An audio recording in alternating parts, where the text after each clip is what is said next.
ერთად ვესტუმროთ სტალინის არალეგალურ სტამბა მუზეუმს. მუზეუმის შესახებ ჩაწერილ წინა ვიდეოში გაჩვენეთ მიწისქვეშ არსებული არალეგალური სტამბის სივრცე.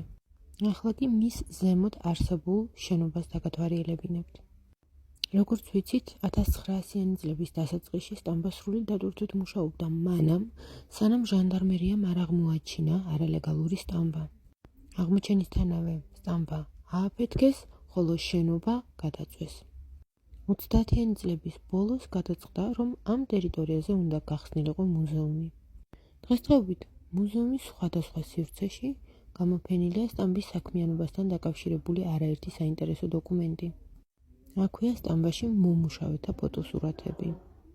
მათთან ერთად კი იმ ადამიანების ფოტოსურათებსაც შეხვდებით, ვინც სტამბის დაარსებაში მიიღო მონაწილეობა.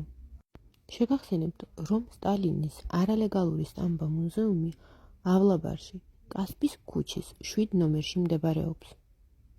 მუზეუმს შეგიძლიათ ესტუმროთ ყოველ დღე, შაბათ-კვირის გარდა, 10 საათიდან 6 საათამდე.